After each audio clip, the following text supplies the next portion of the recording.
Welcome to all. இன்றைக்கி நம்ம 8th social சமச்சீர் கல்வியில் சிவிக்ஸில் unit 4 human rights and UNO. So மனித உரிமைகளும் யுஎன்ஓ ஐக்கிய நாடுகள் சபையும். ஸோ இந்த லெசனை தான் பார்க்க போகிறோம். யுஎன்ஓவோட அப்ரிவேஷன் பார்த்திங்கன்னா United Nation Organisation. Okay, so first இந்த லெசனோட learning objectives. So what are all you going to know in this lesson? ஓகேவா? So understand what human rights are. So human ரைட்ஸ்னால் என்ன அப்படின்றத தெரிஞ்சுக்க போகிறோம். And then relationship between rights and responsibilities. So உரிமைக்கும் கடமைக்கும், ரைட்ஸ் அப்படின்னாக்கா உரிமை, ரெஸ்பான்சிபிலிட்டினா கடமை, ரெண்டுத்துக்கும் உள்ள ரிலேஷன்ஷிப் என்னன்னு தெரிஞ்சுக்க போகிறோம். அண்ட் தென் ஹியூமன் ரைட்ஸோட இம்பார்ட்டன்ஸ்.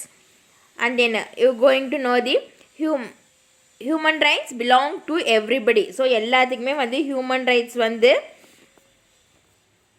உரிமையானது அப்படின்றதையும். And then appreciate the meaning and significance of the universal declaration of human rights 1948. So 1948 human rights எப்படி நடைமுறைக்கு கொண்டு வந்தாங்க, அது எப்படி உலக அளவில் ரொம்ப முக்கியத்துவம் பெற்றுச்சு அப்படின்றத பற்றி பார்க்கலாம் இந்த லெசனில். ஓகேவா? So first introduction.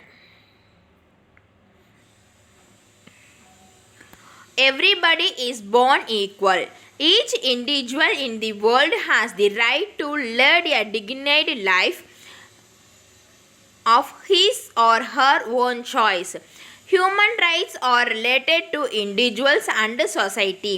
Human rights denotes all those rights that are inherent and ensure that we live as free people and exercise our choice. The state's role is to ensure that people have equal rights. So இதில் என்னென்னு சொல்கிறான்னு பார்த்தீங்கன்னா, பிறப்பால் நம்ம எல்லாருமே equal தான், நமக்குள்ளே எந்த டிஃப்ரென்ஸும் இல்லை. ஸோ தனி மனிதன் ஒவ்வொருத்தரும், ஸோ ஒவ்வொரு இண்டிவிஜுவல் பீப்புளும் அவங்களுடைய லைஃப்பை அவங்க விருப்பத்துக்கு வாழக்கூடிய எல்லா உரிமையும் இருக்குது. ஸோ அதுக்காக ஒவ்வொருத்தரும் தனி மனிதர்களும் அவங்களுடைய மனித உரிமையும், ஸோ நம்மளுடைய ஆஸ் எ சிட்டிசன், ஸோ நம்மளுடைய தனி மனித சுதந்திரமும் உரிமையும் நாம் இந்த சொசைட்டியில் ஃபாலோ பண்ணி லீவ் பண்ணலாம். ஸோ இது எல்லாமே இயல்பாக நமக்கு எல்லா உரிமைகளும் இருக்குது. அது நம்ம விருப்பப்படி வாழ்கிறதுக்கு உறுதி கொடுக்குது. ஸோ மக்களுடைய சம உரிமை, ஸோ எல்லா பீப்புளும் சமம் அப்படிங்கிறத அந்த நாடு சொல்லுது. ஒவ்வொரு நாட்டிலையும் ஒவ்வொரு பீப்புளும் ஈக்குவலாக தான் ட்ரீட் பண்ணணும். ஈக்குவல் ரைட்ஸ் எல்லா பீப்புளுக்கும் இருக்கணும். So all are equal in the country. So இவங்க பெரியவங்க, இவங்க தாழ்ந்தவங்க, அந்த எந்த டிஃப்ரென்ஸும் இருக்கக்கூடாது. All the human beings those who are living in a country must be treated equally. Okay, what are human rights? So human ரைட்ஸ்னால் என்ன, எதையெல்லாம் ஹியூமன் ரைட்ஸ்ன்னு சொல்கிறோம்? Human rights are rights inherent to all human beings regardless of race, sex, nationality, ethnicity, language and religion. Human rights include freedom from slavery and torture, freedom of opinion and express and fair trial, the right to life, work and education. So human rights அப்படின்னா என்னென்னு பார்த்தீங்க அப்படின்னாக்கா, நம்மளுடைய இனம், sex, நம்ம எந்த செக்ஸாக இருந்தாலும் problem இல்லை, இனம் எந்த ரேஸாக இருந்தாலும் ப்ராப்ளம் இல்லை, எந்த கண்ட்ரியாக இருந்தாலும் ப்ராப்ளம் இல்லை. அந்த எத்தினிட்டிக்கு அப்படின்னாக்கா என்ன குழுக்கள், நிறையா குழு இருக்குல்ல. இப்போ ஒவ்வொரு ரிலீஜியனுக்கும் ஒவ்வொரு குரூப் இருக்கும், அந்த மாதிரி எந்த குரூப்பாக இருந்தாலும் ப்ராப்ளம் இல்லை. அந்த எந்த லாங்குவேஜ், எந்த ரிலீஜியன் நம்ம ஃபாலோ பண்ணாலும் ப்ராப்ளம் இல்லை. ஸோ எல்லாத்துக்குமே இயல்பான உரிமைகள் கண்டிப்பாக கொடுத்தே ஆகணும் அப்படின்னு சொல்கிறாங்க. ஸோ ஹியூமன் ரைட்ஸ் அப்படிங்கிறது அடிமைத்தனம், ஸ்லேவரி, அண்ட் தென் சித்திரவதைகள்லேருந்து நம்ம சுதந்திரமாக வாழ்கிறதுக்கும், நம்மளுடைய கருத்தை மற்றவங்கக்கிட்ட சொல்கிறதுக்கும், நம்மளுடைய ஒப்பீனியன். ஸோ நம்மளுடைய கருத்தை வந்து சொல்கிறதுக்கு அண்ட் தென் நம்மளுடைய கோரிக்கைகளை சொல்கிறதுக்கு அண்ட் தென் நம்மளுடைய நியாயமான ஏதாவது தெரிஞ்சுக்கணும், சப்போஸ் ஏதாவது என்கொயரி பண்ணோம் அப்படின்றத நம்ம வந்து அதை பற்றி கண்டிப்பாக தெரிஞ்சுக்கிறதுக்கான உரிமைகள் எல்லாமே இதில் இருக்குது. ஸோ அதே வந்து நம்ம வேலைக்கு போகிறது, நம்ம வந்து எஜுகேஷன் நம்ம படிக்கிறது, இது எல்லாத்துக்குமான உரிமைகள் தான் வந்து ஹியூமன் ரைட்ஸ் அப்படின்னு சொல்கிறாங்க. Where do human rights come from? So human rights அப்படின்னு ஒன்று எங்கிருந்து வந்தது? A set of basic rights and freedoms has deep roots in European and American countries. So, European and American countries-ல வந்து ஒரு செட் ஆஃப் பேசிக் ரைட்ஸ் ஃப்ரீடம்காக வந்து ரொம்ப காலமாக இருந்துச்சு. அதுதான் வந்து கொஞ்ச நாள் கழித்து ஹியூமன் ரைட்ஸாக வெளியில் வந்திருக்குது. Written precursors of human rights. So எழுதப்பட்ட ஆவண உரிமைகள். ஸோ ஹியூமன் ரைட்ஸை பற்றி எழுதப்பட்ட உண்மைகள் அப்படின்னு கூட சொல்லலாம். The Magna Carta of 1215 England. So இங்கிலாண்டில் மேக்னா கார்ட்டா அப்படின்ற ஒரு இது சொல்கிறாங்க. ஸோ அதில் என்ன சொல்லியிருக்குன்னா, gave people new rights and made the king subject to the law. So மக்களுக்கு வந்து புதிய உரிமைகளை வழங்கி அண்ட் தென் அரசரும்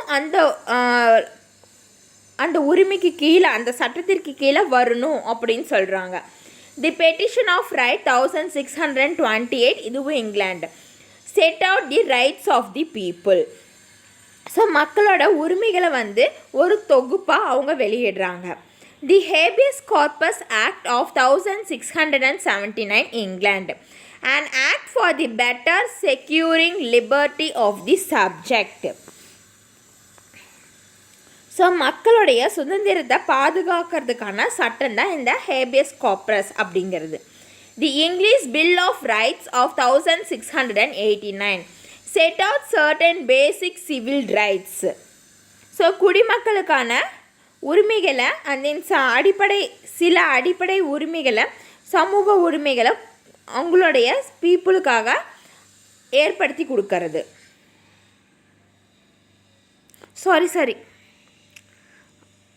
தி இங்கிலீஷ் பில் ஆஃப் ரைட்ஸ் அப்படின்னாக்கா set of certain basic civil rights. So மக்களுடைய சுதந்திரத்துக்கான பாதுகாப்பு சட்டம் தான் இது.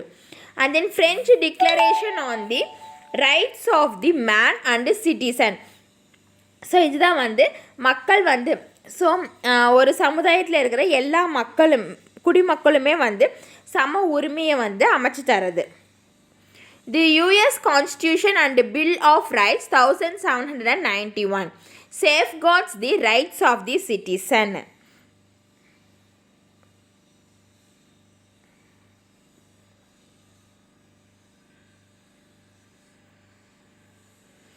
ஸோ குடிமக்களோட உரிமையை பாதுகாக்கிறது. அண்ட் இது the French declaration on the rights of man and citizen 1789, a document of France stating that all citizens are equal under the law. So இதில் என்ன சொல்லணும்னா, சட்டத்துக்கு முன்னாடி எல்லா மக்களுமே வந்து சமந்தான் அப்படின்னு சொல்கிறாங்க. The US constitution and bills of right 1791 safeguards the rights of the citizen. So மக்களுடைய ரைட்ஸுக்கு வந்து பாதுகாக்கிறதுக்கான இந்த law. And then the birth of United Nations. So United Nation அப்படின்றது வந்து எப்படி உருவானுச்சு? The idea of human rights emerged stronger after the second world war. This war led to unimaginable violation of human rights. During the times of war, human lives lost its value and those affected by war had to struggle till the end of their life. Orchestras during the Second World War made clear that previous efforts to protect individual rights from government violations were inadequate. The rights of man were prevented or eliminated in several parts of the world due to several factors. It is proved that the government of some countries alone could not protect human rights. People wanted to ensure that never again would anyone be unjustly denied life, freedom, food, shelter, and nationality. These voices played a critical role in the San Francisco meeting, in which the United Nations Charter was drafted in 1949. At this juncture, an international body, the United Nations Organization, which was established on 24th October 1949, took up the issue. Human rights is an important theme in all UN policies and programs in the areas of peace and security, development, humanitarian assistance, and economic and social affairs. So அந்த human ரைட்ஸுங்கிறது எப்படி உருவானுச்சுன்னு பார்த்தீங்கன்னா, second world வார் அப்போ வந்து world வார்க்கு அப்புறம் human ரைட்ஸுக்கான போராட்டம் வந்து ரொம்ப ஸ்ட்ராங்காக வந்து அரைஸ் ஆச்சு. எதனாலன்னு பார்த்தீங்கன்னா, செகண்ட் வேர்ல்டு வார் டைம் அப்போ வந்து ஹியூமன்ஸ் மனித உரிமைகளை மீறிய செயல்கள் வந்து நிறையா நடந்துச்சு. ஸோ போர்க்காலங்களில் வந்து மனித உயிரை வந்து அவங்க ஒரு மதிக்கவே இல்லை. ஸோ ஒரு ஹியூமனுக்கான பேசிக் ரெஸ்பெக்ட் கூட கொடுக்காம ரொம்பவே இதாக ட்ரீட் பண்ண ஆரம்பித்தாங்க. ஸோ அந்த காலகட்டத்தில் வந்து அந்த செகண்ட் வேர்ல்டு வாரில் பாதிக்கப்பட்ட பீப்புள் வந்து அவங்களுடைய லைஃப்பை வந்து லீட் பண்ணுறதுக்கு ரொம்பவே கஷ்டப்பட்டாங்க.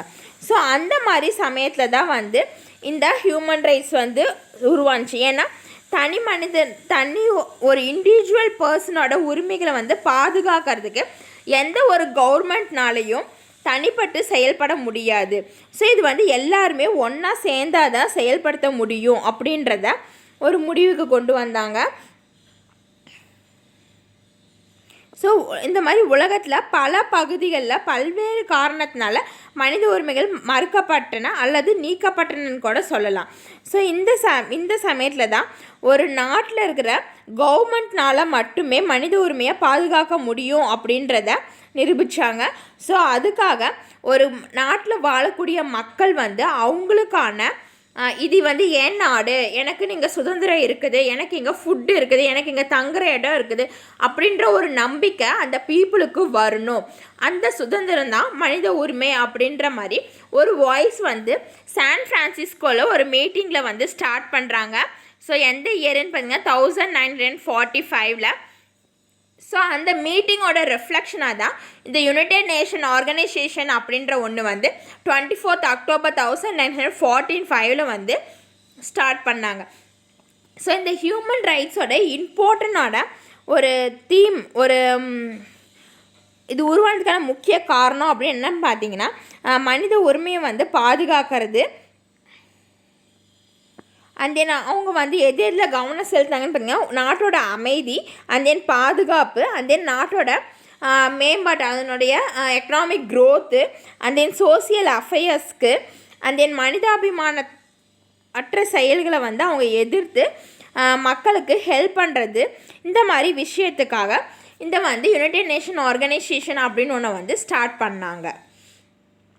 தி universal declaration of human rights. So இந்த ஹியூமன் ரைட்ஸ் வந்து எப்படி உலக அளவில் வந்து அறிவிச்சாங்க. One of the greatest achievement of United Nation is the creation of human right law. To advance this goal, the UN established a commission on human rights. The commission guided the Eleanor Roosevelt, wife of former US President Franklin D. Roosevelt. Forceful leadership captured the world's attention. Finally, the Universal Declaration of Human Rights was adopted by the UN General Assembly in 1948. It is a milestone document in the history of human rights. The declaration of proclaimed by the UN General Assembly in Paris, France on 10th December 1948. General Assembly Resolution 217A. It remembrance of every year 10th December is observed as the Human Rights Day and its regular observance commenced from 1950. It is also known as modern international Magna Carta of the Human Rights. Its principles have been incorporated into the constitution of most of the nations. Nearly more than 185 nations. UDHR has been translated into more than 500 languages. It is most translated document in the world.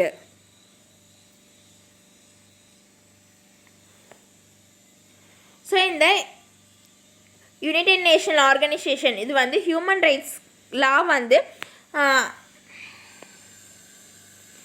So United நேஷன்ஸோட ஒரு great achievement அப்படின்னா என்னென்னு பார்த்தீங்கன்னா இந்த human rights லாவை வந்து world லெவலில் declare பண்ணந்தா அப்படின்னு சொல்கிறாங்க. So இதனுடைய ஸோ இதுக்காக ஒரு கமிஷனையும் அவங்க வந்து இது பண்ணுறாங்க. அதான் வந்து ஹியூமன் ரைட் கமிஷன். ஸோ இந்த கமிஷனை வந்து யார் கைட் பண்ணாங்கன்னு பார்த்தீங்கன்னா ஈல்னர் ரூவல்ஸ் அப்படின்றவங்க. இவங்க வந்து முன்னாள் யூஎஸ் பிரசிடெண்ட் ஃப்ராங்க்லின் டி ரூலட்ஸோட ஒய்ஃபு.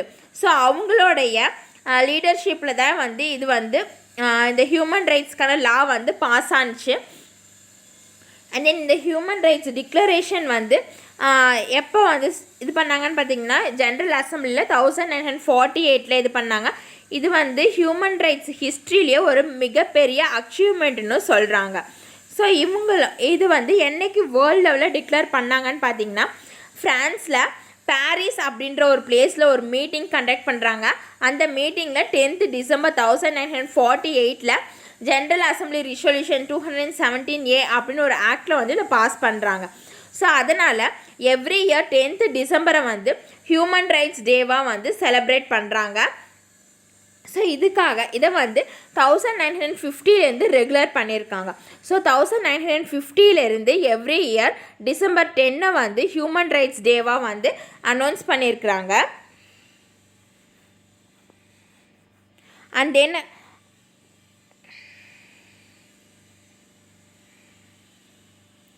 ஸோ இந்த ஹியூமன் ரைட்ஸ் அந்த லாஸ் வந்து நிறைய நேஷன்ஸில் வந்து ஃபாலோ பண்ணுறாங்க. நியர்லி மோர் தென் 185 நேஷன்ஸ் வந்து இந்த ஹியூமன் ரைட்ஸ் கான்ஸ்டியூஷனை வந்து ஃபாலோ பண்ணுறாங்க. அண்ட் தென் இந்த லாஸை வந்து 500 லாங்குவேஜஸ்க்கு மேலே டிரான்ஸ்லேட் பண்ணியிருக்காங்க. ஸோ உலகத்திலேயே அதிகமாக டிரான்ஸ்லேட் பண்ண ஒரு டாக்குமெண்ட் அப்படின்னாக்கா இந்த ஹியூமன் ரைட்ஸ் தான் அப்படின்னு சொல்கிறாங்க. மனித உரிமை அறிவிப்பு தான் வந்து 500 லாங்குவேஜஸ்க்கு மேலே டிரான்ஸ்லேட் பண்ணியிருக்கிறாங்க. And then to you know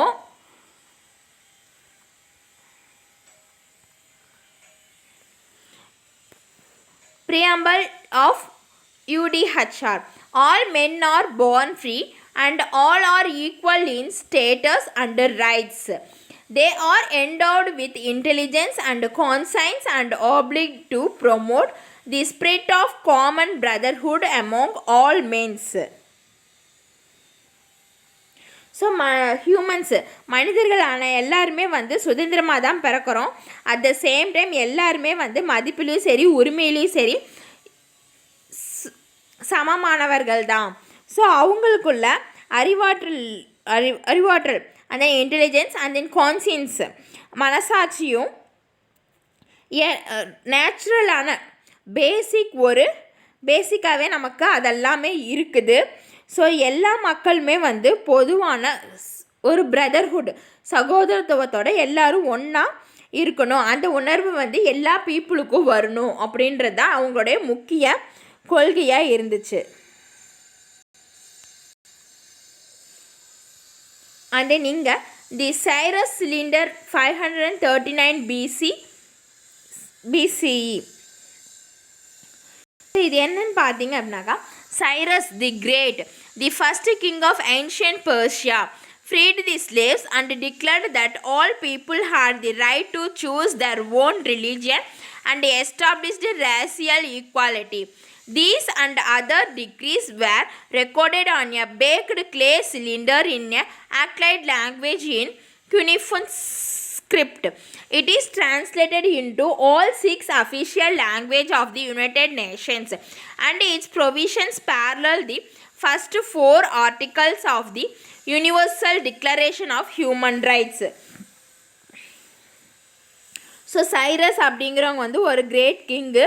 so அவங்க வந்து அவங்களுக்கு கீழே இருந்த ஸ்லேவ்ஸ் எல்லாத்தையுமே வந்து ரிலீஸ் பண்ணிடுறாங்க. ஸோ ரிலீஸ் பண்ணிவிட்டு அவங்க வந்து எந்த பிளேஸில் வேணாலும் எந்த ரிலீஜனை வேணாலும் ஃபாலோ பண்ணலாம், எந்த லாங்குவேஜ் வேணாலும் பேசலாம், அவங்க வந்து ஃப்ரீடமாக லிவ் பண்ணலாம் அப்படின்ற ஒரு சட்டத்தை வந்து சொல்கிறாங்க. ஸோ அதை வந்து என்ன பண்ணுறாங்க அப்படின்னாக்கா, ஒரு பேக்டு சிலிண்டர், ஒரு இது என்ன சொல்லணும்,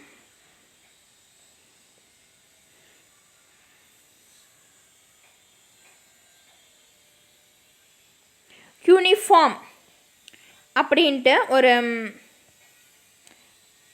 எழுத்துக்களில் வந்து அக்டியன் மொழியில், அக்டியன் அப்படின்னு ஒரு லாங்குவேஜில் சிலிண்டர் ஷேப்பிலான ஒரு களிமண், பேக்குடு கிளேயில் வந்து இதை வந்து ரைட் பண்ணுறாங்க.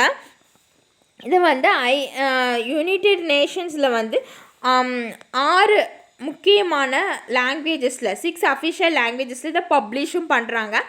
அண்ட் தென் இது வந்து ஃபஸ்ட்டு 4 ஆர்டிகல்ஸ் வந்து யூனிவர்சல் டிக்ளரேஷன் ஆஃப் ஹியூமன் ரைட்ஸில் வந்து இணையாக வச்சுருக்கிறாங்க. Human rights are based on the values of.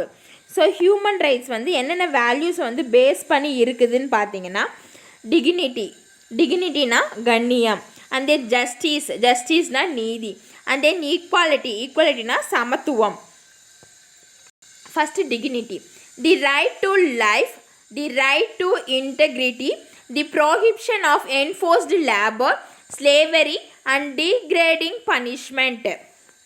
So வாழ்வதற்கான உரிமை, ஒருமைப்பாட்டிற்கான உரிமை, கட்டாய தொழிலாளர் முறை, அண்ட் தென் அடிமை முறை, இழிவான தண்டனை ஆகியவற்றையெல்லாம் வந்து ஃபாலோ பண்ணாங்கன்னா அவங்க எல்லாத்துக்குமே வந்து பனிஷ்மெண்ட் கொடுக்கணும் அப்படின்னு சொல்கிறாங்க.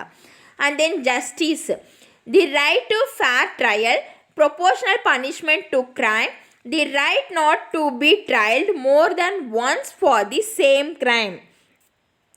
ஸோ நேர்மையான விசாரணை வந்து கண்டிப்பாக இருக்கணும்.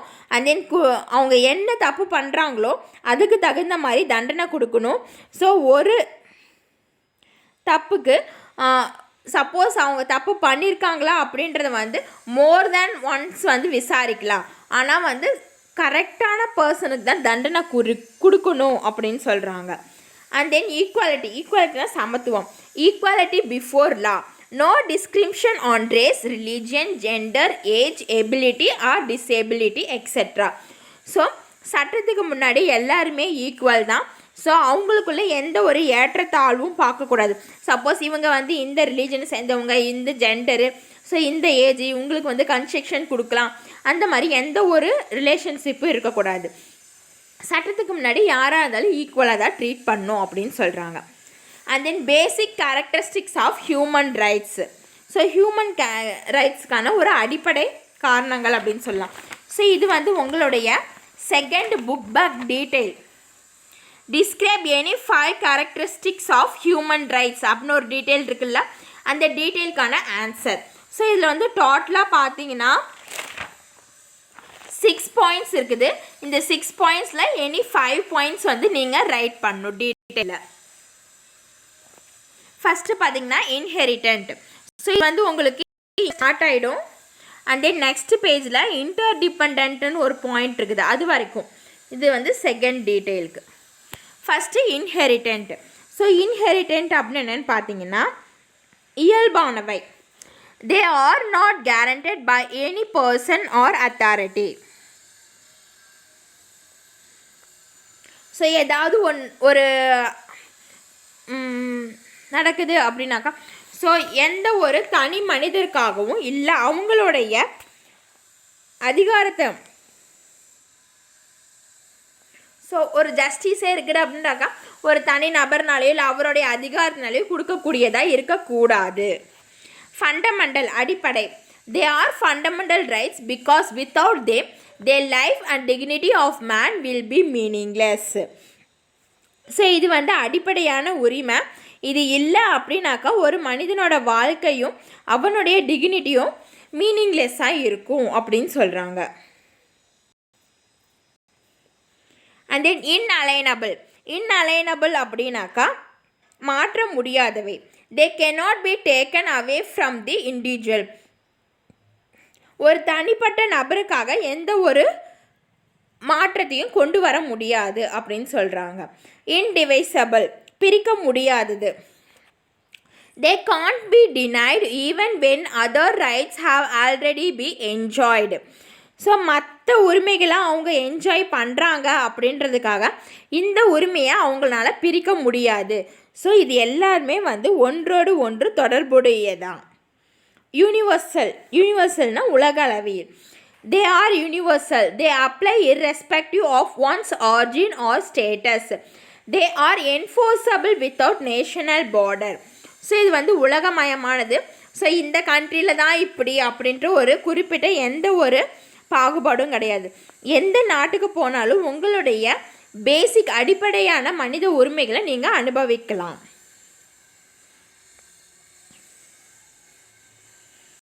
இன்டர்டிபெண்டன்ட். ஸோ சார்புடையது அப்படின்னு சொல்லி ஒன்றோடு ஒன்று தொடர்புடையது.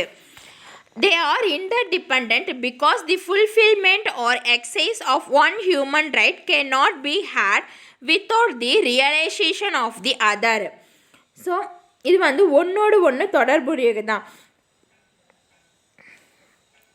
எதனாலன்னு பார்த்தீங்கன்னா ஒரு உரிமையை பயன்படுத்துகிறப்ப மற்ற உரிமையும் அதுலேயே வந்து கண்டினியூ ஆகும். ஸோ இது வந்து இந்த உரிமை அப்படின்ட்டு எதையும் பிரித்து பார்க்க முடியாது. ஸோ ஒவ்வொரு உரிமையும் நமக்கு ஒன்றோட ஒன்று கண்டினியூட்டியே தான் இருக்கும். ஸோ இதனுடைய செகண்ட் டீட்டெயிலுக்கான answer. Okay. Human Rights Day is celebrated annually on 10th December every year. It is to honor the United Nations General Assembly for declaring the human rights universally. So every year 10th டிசம்பரை வந்து நம்ம என்னென்னு பண்ணுறோம், human rights டேவாக வந்து celebrate பண்ணுறோம். எதுக்காக அப்படின்னு பார்த்திங்கன்னா இந்த ஹியூமன் ரைட்ஸை வந்து வேர்ல்டு லெவலில் நமக்கு டிக்ளேர் பண்ணவங்களை கௌரவிக்கிற விதமாக இதை வந்து நம்ம ஃபாலோ பண்ணுறோம். Kinds of human rights. So human ரைட்ஸோட வகைகள். There are 30 articles incorporated in the Universal Declaration of Human Rights. These rights are broadly classified into 5 primary categories. They are as follows. So இந்த human rights வந்து பார்த்திங்கன்னா 30 சட்டங்களை வந்து அதுக்குள்ளே வச்சுருக்குது. So இதை வந்து 5 வேஸாக வந்து கேட்டகரைஸ் பண்ணியிருக்காங்க. அது என்னென்னு பார்க்கலாம். ஸோ ஃபஸ்ட்டு பார்த்திங்கன்னா civil rights, and then political rights, and then social rights, and then economic rights, and then cultural rights. First is civil rights. The term civil rights refers to the basic rights offered by laws of the government to every person. This is the right to be treated as an equal to anyone else. It includes the right to life, liberty, freedom from slavery, and arbitrary arrest.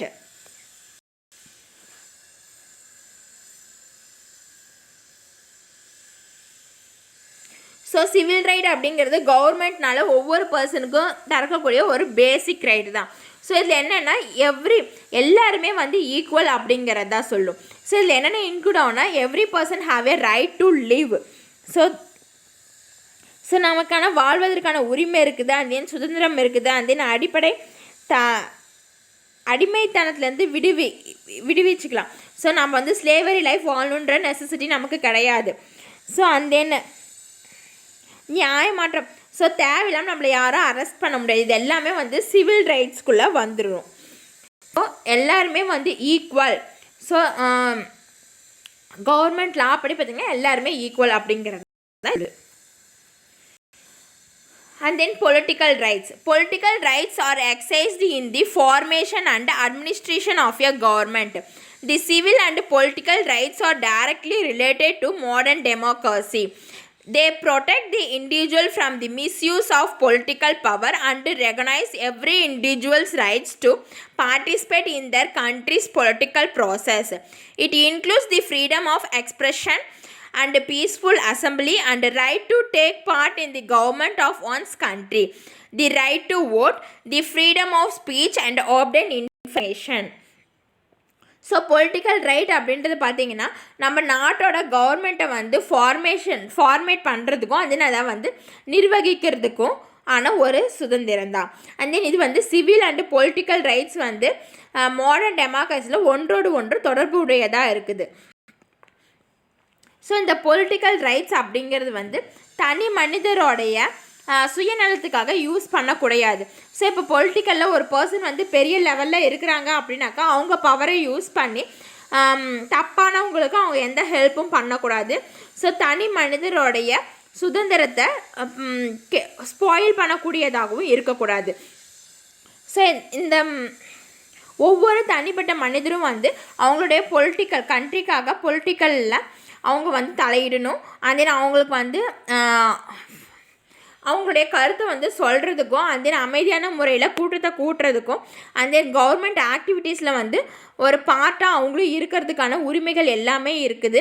அதே நம்ம ஓட்டு போடுற உரிமையும் இருக்குது. நம்மளுடைய கருத்தை வந்து சுதந்திரமாக நம்ம பேசலாம். அந்த அதை வந்து நம்ம தெரிவிச்சுக்கவும் செய்யலாம். அந்த அடுத்தது சோஷியல் ரைட்ஸ். சோஷியல் ரைட்ஸ் அப்படின்னாக்கா சமூக உரிமைகள். It is necessary for an individual to fully participate in the society. Social rights are those rights necessary for an adequate standard of living, including the right to education, healthcare, food, clothing, shelter, and social security. So, social right அப்படிங்கிறப்ப சமூக உரிமை. So ஒரு தனிப்பட்ட மனுஷன் நமக்கு சமூகத்து மேலே ஒரு அக்கறை இருக்கணும். ஸோ சமூகத்தில் நடக்கிற விஷயங்களை நம்ம தெரிஞ்சுக்கணும். அண்ட் தென் சமூகத்தோடைய பாதுகாப்புக்கும் நம்ம முக்கியத்துவம் கொடுக்கணும். ஸோ இதில் வந்து நம்மளுடைய எஜுகேஷன், நம்மளுடைய health care, food, clothing, shelter, and then சமூகத்தோட பாதுகாப்பு எல்லாமே இன்க்ளூட் ஆகிடும். And then economic rights. The right to participate in an economy that benefits all and to desirable work. Economic rights guarantee every person to have conditions under which they are able to meet their needs. These includes the right to employment and fair wage, the reasonable limitation of working hours, shelter, education, and adequate standard of living, and the right to property. So இந்த economic rights அப்படின்னு என்னென்னு பார்த்தீங்கன்னா பொருளாதாரத்தை நம்மளுடைய உரிமையோ அல்லது நம்மளுடைய பங்களிப்பை வந்து நாம் வந்து முழுமையான விதத்தில் அனுபவிக்கிறதுக்கான ஒரு ரைட்ஸ் தான். ஸோ இதில் வந்து நமக்கு எக்கனாமிக்கலாக நம்மளோட ஃபிட் ஆகிறதுக்கு என்னென்ன வேணும், அந்த நம்ம தகுதிக்கான வேலை, அந்த வேலைக்கான ஒரு கேரண்டி, அந்த கேரண்டியில் நம்ம என்னென்ன சேலஞ்சஸ் மீட் பண்ணுறோம், அந்த சேலஞ்சஸ் வந்து நமக்கு ஏபிளாக இருக்குதா, ஸோ நமக்குன்னு ஒரு சரியான வேலை, அந்த வேலைக்கு ஏற்ற சம்பளம், ஒரு நாளைக்கு இத்தனை மணி நேரம் தான் வேலை செய்யணும் அப்படின்ற ஒரு லிமிட்டேஷன், தங்குற இடம், எஜுகேஷன், நம்மளுடைய ஸ்டாண்டர்ட் ஆஃப் லிவிங்கை வந்து இன்க்ரீஸ் லெவல் பை லெவலாக இன்க்ரீஸ் பண்ணுறதுக்கு, நம்ம ப்ராப்பர்ட்டி வாங்கிறதுக்கு, இது எல்லாமே இதில் வந்துடும். And then cultural rights. The right to freedom of religion and to speak the language and to practice the cultural life of the community. The right to share in scientific advancement and the right to the protection of moral and material interest. So cultural rights அப்படின்னா நம்மளுடைய கலாச்சாரம். So நம்ம எந்த ரிலீஜியனை follow பண்ணுறோமோ, so நமக்கு பிடிச்ச ரிலீஜனை நம்ம follow பண்ணிக்கலாம், அந்த ரிலீஜனை பற்றி நம்ம பேசிக்கலாம், அது நம்மளுடைய லைஃப்பில் ப்ராக்டிஸும் பண்ணிக்கலாம். ஸோ இதெல்லாமே வந்து இந்த கல்ச்சுரல் ரைட்ஸ்குள்ளே வரும். ஐ திங்க் இது வந்து உங்களுக்கு புரிஞ்சிருக்குன்னு நினைக்கிறேன். ஸோ இதோட கண்டினியூஷனை வந்து நெக்ஸ்ட் வீடியோவில் நம்ம பார்க்கலாம். தேங்க்யூ.